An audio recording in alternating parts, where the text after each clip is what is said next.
They thought we'd run. They thought humans would surrender, crawl, or beg for mercy. But in the jungles of old Earth, mercy was the first thing we buried. The alien occupation began with orbital fire, silent streaks of white light that melted cities into glass. Millions died in a single rotation. The rest of us learned a word we never wanted to know: extinction. But extinction doesn't sit well with the human soul. They called themselves the Threx Dominion, towering reptilian tacticians who had conquered a dozen star systems with precision and arrogance. They broadcasted their message from orbit, promising integration, order, and peace. In return, they demanded obedience.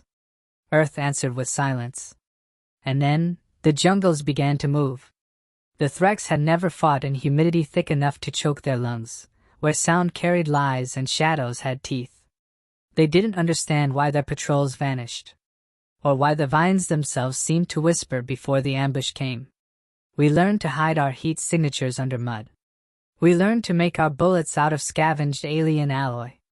And we learned that fear could be weaponized just as efficiently as fire.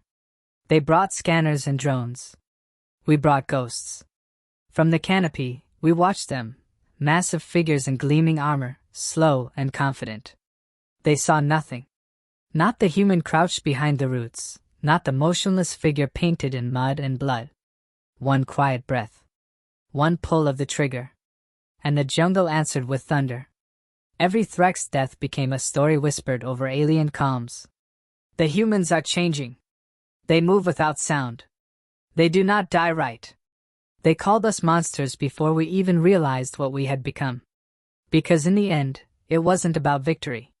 It was about memory, making sure the galaxy would never forget that even cornered, humanity doesn't die quietly.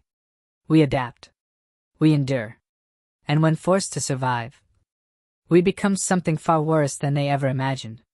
The first Threx general to walk into the Amazon never walked out, and his last transmission was a whisper that froze his entire command. They're not human anymore. They're hunting us. At first, they thought we were desperate. Then they realized we were learning. By the time they understood what that meant, it was already too late. The Threx Dominion sent their best tacticians next. They studied every battlefield, every vanished patrol, every scorched outpost, and they still couldn't comprehend the pattern. Because there wasn't one. Humans didn't fight by rules. We became the rules. In the ruins of Caracas, a single human sniper held a 12-story apartment complex for 6 days, using mirrors and broken glass to create phantom glints. The Threx lost 73 soldiers trying to flush him out. When they finally took the building, they found nothing but a single word burned into the wall with plasma residue. Adapt. That was our doctrine. No command structure, no uniform army, only cells. Families. Survivors. Farmers turned killers, engineers turned saboteurs. Every human became a node of vengeance, connected by grief and firelight. And slowly, the jungles weren't the only things whispering. Threx ships began to report strange interference in their comms. Drones fed false readings. Human distress calls lured them into ambushes. Entire convoys disappeared into the mist, only for their burned-out husks to reappear days later with nothing inside. We learned from every captured weapon. We studied every fallen alien body. Their tech became ours, melted, repurposed, reshaped into tools of terror. One of our engineers, they called her Mara the Ghostrite, figured out how to bend Threx optical sensors using a mix of mud, resin, and ion dust. That's how we disappeared completely from their view. They started calling it the human veil. But it wasn't the weapons that scared them most. It was the sound. We played recordings of their own dying soldiers through the trees, distorted by jungle echoes, overlapping with human whispers and screams. The Threx stopped sleeping. They began firing at shadows. Some turned their weapons on themselves, unable to stand the silence between screams. We weren't fighting to win anymore. We were teaching them how it feels to be prey. And still, they kept coming, armies of scales and arrogance, burning villages, glassing forests, trying to smoke us out. But for every human that died, 10 more took up the rifle. Vengeance wasn't a strategy anymore. It was an instinct. The Threx Council broadcasted a message across occupied Earth. Surrender, and your species will be spared. Humanity answered the way we always do. With laughter. And then with fire. The forest burned that night, not from alien weapons, but from human traps igniting every Threx supply line on the continent. The flames reached orbit, painting the sky red. To the Threx above, it looked like the planet itself was bleeding. But it wasn't bleeding. It was transforming. From the orbital command ship, the Threx Admiral sent a desperate report to the Dominion High Council. This is no longer an occupation. It's an infection, and it's spreading. There comes a point in every war when survival becomes something else. When you stop fighting for your life, and start fighting because of it. That's when humanity truly frightened them. Months turned into years. Earth was no longer a planet under siege. It was a wound that refused to heal. The Threx Dominion called it the Quarantine War. No other species dared approach the system. Their fleets orbited high, fearful of descending into the mist and ash. Because down there, in the ruins and jungles, something new had risen. We no longer looked like the people who had once built cities of glass and steel. Mud, soot, scars, and blood had rewritten our faces. Our eyes reflected the dim light of alien fire, feral and knowing.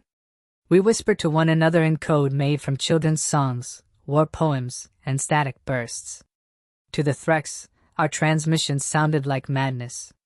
They were right. But madness worked. We infiltrated their minds before we infiltrated their bases. Human engineers hacked into the Dominion's neural uplink system, turning their own soldiers' visual feeds against them. The Threx saw ghosts, shapes moving where none existed, comrades' faces flickering into human snarls. A platoon of them once surrendered to an empty field. Their reports spread across the Dominion like plague, tales of invisible soldiers, shadows that bled light, and screams that echoed even through soundproof helmets. We used every myth they created. We became the monsters they named us. To them, human became a slur, a warning. To us, it became holy. When they began bombing entire forests, we took the fight off-world. Captured shuttles became our first spaceborne ambush teams. They thought they had contained us to Earth, but when their outer colonies started going dark, they realized too late what they'd unleashed. We learned space guerrilla tactics, boarding their ships silently, disabling life support, and vanishing before the emergency lights flickered on.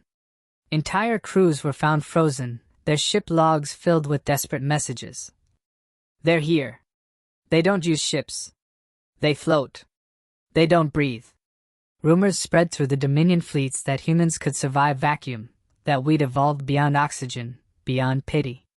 The truth didn't matter anymore. The fear did. Because that was our true weapon, belief. The more they feared us, the more they broke. Officers turned paranoid, executing their own for imagined betrayal. Colonies rebelled, refusing to send troops to the human front. Even their war priests, those who once called the Threx the chosen of the stars, stopped preaching. The infection wasn't just physical anymore. It was psychological. And unstoppable. We had become everything they feared we could be, relentless, creative, unpredictable. And when one captured Threx commander asked a human prisoner, "Why do you fight like this? Why become monsters?" The human smiled through broken teeth and said, "Because monsters survive." In orbit, the Dominion's High Admiral stared at a live feed from Earth, a sea of fire shaped like a skull blazing across the continents. He turned to his officers and whispered, "Pull them out. Every last one. Before the humans learn how to follow us home." The Dominion thought leaving Earth would save them. They thought the monsters they made would stay in their cage. But monsters don't forget who built the cage in the first place. The day the Threx fleets withdrew from orbit, humanity stood beneath a burning sky, not in triumph, but in silence. The war had cost us everything. Cities gone, oceans poisoned, the air itself heavy with the ashes of our own dead. But as their ships vanished into the void, something inside us refused to rest. We'd fought too long in the dark. We'd evolved too far to go back. And so, humanity did what it always does after a war. We rebuilt, but not the way we used to. The old governments were gone. Nations meant nothing. In their place rose the coalition of the forgotten, forged in the jungles and ruins, led by the veterans who had turned survival into an art form. They didn't build monuments. They built ships, small, fast, and invisible to scanners. Vessels designed not for defense, but for pursuit. Our first ship launched from the ashes of the Andes. Its name was simple, carved into its hull by hand. Vengeance. From that day forward, the galaxy changed. The Threx thought they could outrun us. They thought distance, fleets, and diplomacy would hide them. But human fleets didn't travel along trade routes or through known warp lanes. We came through the places no sane navigator would go. Radiation belts. Nebular storms. Dead space. We hunted them where no one else dared follow. The first Threx colony we reached didn't fall to bombardment, it fell to silence. Their sensors failed, their lights flickered, and the night filled with whispers. When rescue arrived, every living being was gone. On the walls, written in alien blood, was a phrase that would echo for centuries. This is for Earth. But vengeance wasn't enough anymore. Some of us began to question what we'd become. Captain Mara, the ghostwriter, returned from one of the raids and stared at the stars, her voice heavy over the comms. Maybe we're not human anymore. Maybe that's the price of survival. Her second-in-command answered quietly. Then let them fear what they created. And fear us they did. Entire Dominion sectors fell without a shot fired. Their colonies surrendered at the mere sight of human ships. Refugees fled to neutral systems, spreading stories of invisible fleets, of soldiers who killed without sound and disappeared like mist. To the galaxy, human no longer meant fragile or emotional. It meant inevitable. We were the storm that learned how to think. The darkness that remembered its purpose. And in every alien child's bedtime story, there came a whispered warning. Be kind to the weak. Don't mock the desperate. For the humans once were both. And look what they became. When the Threx Dominion finally sued for peace, they asked only one question. What do you want from us? The human envoy looked up, eyes cold and quiet, and said, Nothing. We just wanted you to remember who taught you fear.